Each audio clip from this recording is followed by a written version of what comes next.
ചെസ്സിലെ ഏറ്റവും പ്രയാസമേറിയ ചെക്ക്മേറ്റുകളിൽ ഒന്ന് ഒരു ആനയും ഒരു കുതിരയും മാത്രം ഉപയോഗിച്ച് എതിരാളിയുടെ രാജാവിനെ കുടുക്കുക.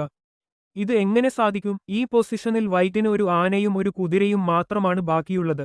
ബ്ലാക്കിന് രാജാവ് മാത്രം. ഇനി ഈ പൊസിഷനിൽ നിന്ന് എങ്ങനെ നിർബന്ധിതമായി ചെക്ക്മേറ്റ് നൽകാം എന്ന് ഘട്ടംഘട്ടമായി നോക്കാം. ബ്ലാക്ക് രാജാവ് G7 ഇലേക്ക് മാറുന്നു. ഇവിടെ ഒരു പ്രധാന കാര്യം ശ്രദ്ധിക്കണം. നമ്മുടെ കയ്യിലുള്ളത് ഡാർക്ക് സ്ക്വയർ ബിഷപ്പാണ്. അതിനാൽ നിർബന്ധിത ചെക്ക്മേറ്റ് നൽകാൻ എതിരാളിയുടെ രാജാവിനെ ഡാർക്ക് കോണായ H8 അല്ലെങ്കിൽ A1 പോലുള്ള കോർണറുകളിലേക്കാണ് നയിക്കേണ്ടത്. ലൈറ്റ് കോർണറിൽ ഈ ചെക്ക്മേറ്റ് സാധ്യമല്ല. നമ്മുടെ കയ്യിലുള്ളത് ഡാർക്ക് സ്ക്വയർ ബിഷപ്പാണ്. അതിനാൽ ആദ്യം ബിഷപ്പിനെ E3 ഇലേക്ക് കൊണ്ടുവരുന്നു. ബ്ലാക്ക് രാജാവ് F5 ഇലേക്ക് മാറുന്നു. തുടർന്ന് ബിഷപ്പിനെ H5 ഇലേക്ക് മാറ്റുന്നു. ഇതോടെ ബ്ലാക്ക് രാജാവിന് F7 ഇലേക്ക് മാറേണ്ടി വരുന്നു. ഇനി ബിഷപ്പിനെ G5 ഇലേക്ക് കൊണ്ടുവന്ന് F6 സ്ക്വയർ നിയന്ത്രണത്തിലാക്കുന്നു. നമ്മുടെ ലക്ഷ്യം ബ്ലാക്ക് രാജാവിനെ ഡാർക്ക് കോർണറിലേക്ക് എത്തിക്കുകയാണ്. അതിനാൽ ബ്ലാക്ക് രാജാവ് E8 ഇലേക്ക് മാറുന്നു. ഉടൻ തന്നെ വൈറ്റ് നൈറ്റിനെ G6 ഇലേക്ക് മാറ്റുന്നു. ഇതോടെ ബ്ലാക്ക് രാജാവ് വീണ്ടും F7 ഇലേക്ക് മാറേണ്ടി വരുന്നു. തുടർന്ന് വൈറ്റ് നൈറ്റിനെ H4 ഇലേക്ക് കൊണ്ടുവന്ന് G6 സ്ക്വയർ നിയന്ത്രണത്തിലാക്കുന്നു. ബ്ലാക്ക് രാജാവ് വീണ്ടും E8 ഇലേക്ക് മാറുന്നു. ഇനി വൈറ്റ് രാജാവിനെ E6 ഇലേക്ക് മുന്നോട്ട് കൊണ്ടുവരുന്നു. ഇതോടെ ബ്ലാക്ക് രാജാവിന് രക്ഷപ്പെടാൻ ഒരേയൊരു വഴിയാണ് ബാക്കി F8 ഇലേക്ക് മാറുക.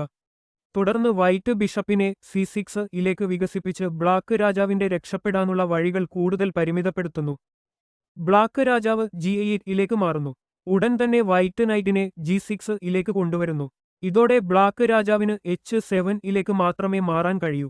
തുടർന്ന് വൈറ്റ് രാജാവിനെ F7 ഇലേക്ക് മുന്നോട്ട് കൊണ്ടുവരുന്നു. തുടർന്ന് ബ്ലാക്ക് രാജാവ് H6 ഇലേക്ക് മാറുന്നു. വൈറ്റ് നൈറ്റിനെ F4 ഇലേക്ക് കൊണ്ടുവരുന്നു. ബ്ലാക്ക് രാജാവ് H7 ഇലേക്ക് മാറുന്നു. ഇനി വൈറ്റ് ബിഷപ്പിനെ G5 ഇലേക്ക് കൊണ്ടുവന്ന് രാജാവിന്റെ രക്ഷപ്പെടാനുള്ള വഴികൾ നിയന്ത്രിക്കുന്നു. ഇതോടെ ബ്ലാക്ക് രാജാവിന് H8 ഇലേക്ക് മാറേണ്ടി വരുന്നു. ഉടൻ തന്നെ വൈറ്റ് നൈറ്റിനെ G6 ഇലേക്ക് ചാടിച്ച് ശക്തമായ ഒരു ചെക്ക് നൽകുന്നു. ബ്ലാക്ക് രാജാവ് H7 ഇലേക്ക് മാറുന്നു. തുടർന്ന് വൈറ്റ് നൈറ്റിനെ F8 ഇലേക്ക് ചാടിച്ച് വീണ്ടും ചെക്ക് നൽകുന്നു. ബ്ലാക്ക് രാജാവ് H8 ഇലേക്ക് മാറുന്നു. ഒടുവിൽ വൈറ്റ് ബിഷപ്പിനെ F6 ഇലേക്ക് കൊണ്ടുവന്ന് നിർണായകമായ ചെക്ക്മേറ്റ് നൽകുന്നു.